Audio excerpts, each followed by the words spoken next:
Hi, I'm Simon and this is my discovery.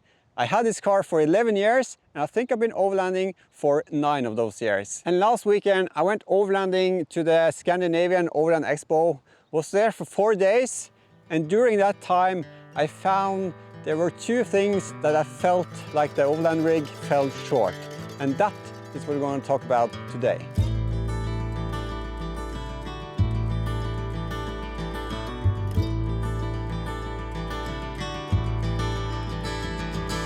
So the car itself is really good. As I said, I had it for 11 years and it works great as an overland rig.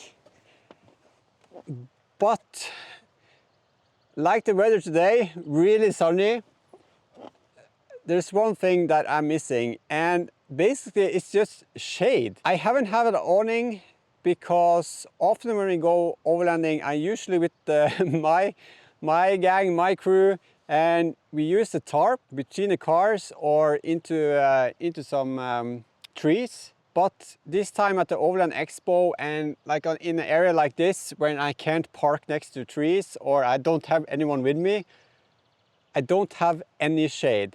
And you should have seen the skin burn that I had. It was really, really bad. And staying in one place, that's what I discovered. Shade is really, really important.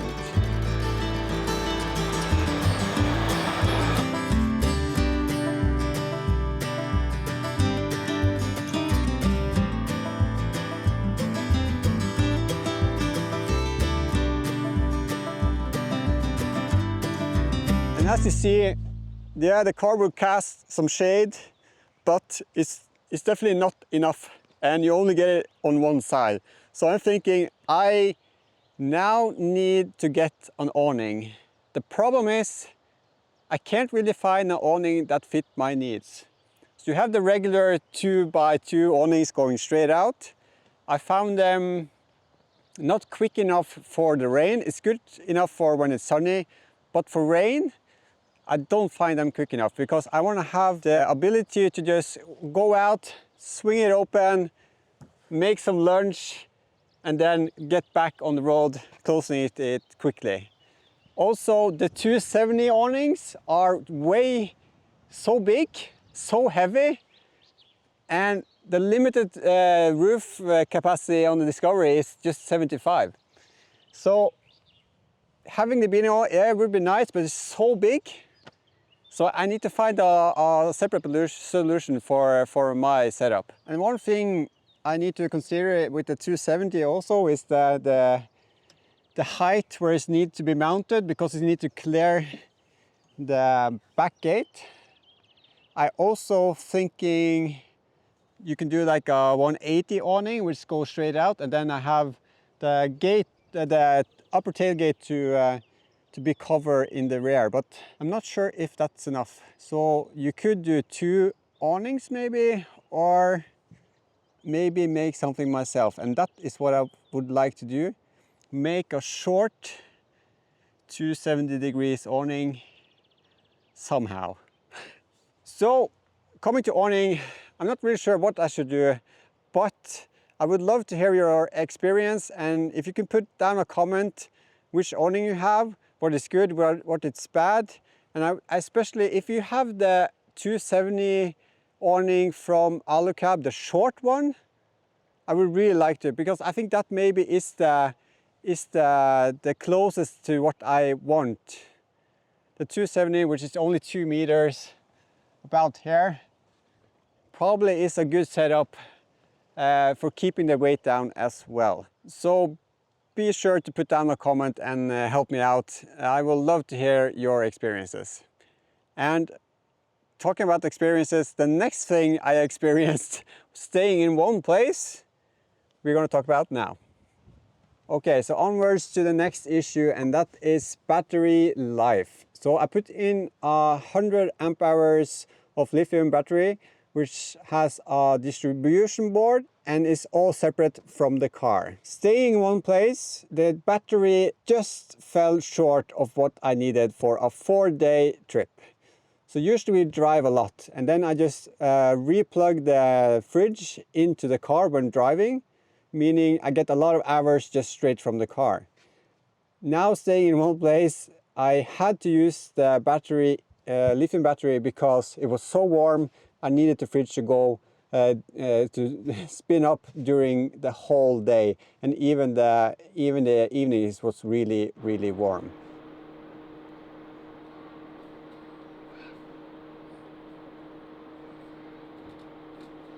So that is one issue that I need to fix, and I have the solution. So I have had the solution to my problem for a long time. I could have bought a new fridge, as I said, and I think that would have kept me going for longer if I have a more effective fridge. But the solution now, I think, is to go solar. So I have a solar blanket or a solar panels, which is fold out. So basically, this is 3 panels in one, and a solar regulator or charger. And this is basically what I need to take my leisure battery setup from stage 1, which is only a battery and a distribution board and a home charger. This will take it to stage 2 and give me a way to charge when I'm on the trip. You could bring the home charger, but it's quite big and bulky, so I think this maybe is the better choice. I haven't done this for the past 2 years because I wanted to test out stage 1 for both myself but also for you, so you can see how easy it is to get going with a leisure battery and a distribution board, and then you can just go camping for 3 to 4 days easily. I have been on multiple trips now, and I think the only issue that I had was on the last trip when it's really warm and I'm stationary and I cannot run the fridge off the car when yeah, because it's stationary. We wasn't driving as much. So I hope this shows you that you can get away and you can start with just getting a battery, a distribution board and a home charger. And a little for you who lives in Norway or Scandinavia, I sell batteries, I sell solar panels, so if you need that, let me know and I will help you out find a good solution. So if you're starting out overlanding, get a good battery. That's my key for a good leisure battery. You can ask me, but get a proper one which have heated cell if you're going up in the Nordic countries, because it gets cold. You can use the leisure battery, the lithium, when it's cold, but you cannot charge it, and that's a really important part of going overlanding and off-grid, that you need to be able to charge your battery. As I said, if you have questions, put it down below. I have my distribution board up here, so battery connected to here, and then I can just wire from here to everything around the car. Pull wires through the roof, as you have seen in a previous video. If you haven't, go check that out. So really easy to get going, and it doesn't have to be expensive. Put the money into the battery because that is important, and it will last you for 10 years if you treat it well. But the other stuff, it don't have to be expensive. The fridge, I got from my parents. The burner that I use, got from my parents. The drawers, which I love, bought them used, easy to install. So I just say get starting with overlanding and just start going camping. It's it doesn't have to be expensive. It doesn't have to be a massive discovery. It can be a super simple car. And that is going to be another video, but not for now. So I started out with the Discovery, and I didn't have the drawers, didn't have this. I just folded the seat down and then put the mattress, and then I had some boxes, and I could sleep here. And if my wife was with me, we could just pull out the boxes, the fridge, and we could sleep too. Now, I think I need to get this Ego set up here to be more of a family car, or at least for 2 persons. So I think I need to expand this plate coming around here so that we can sleep 2. and maybe have room for the fridge as well. And that is also something I feel the car now, or the Overland Rig, is falling short on, is being able to have my family, my wife coming along. So maybe a rooftop tent, but not now. So as I said, nothing wrong with the car.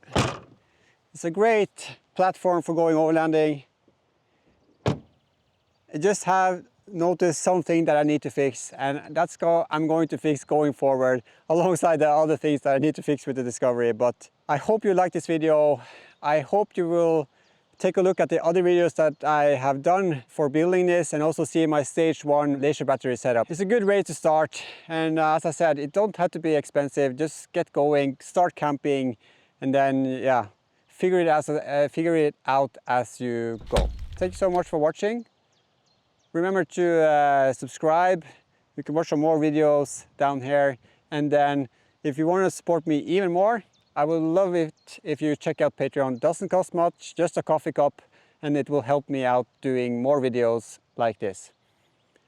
Okay, see you next one.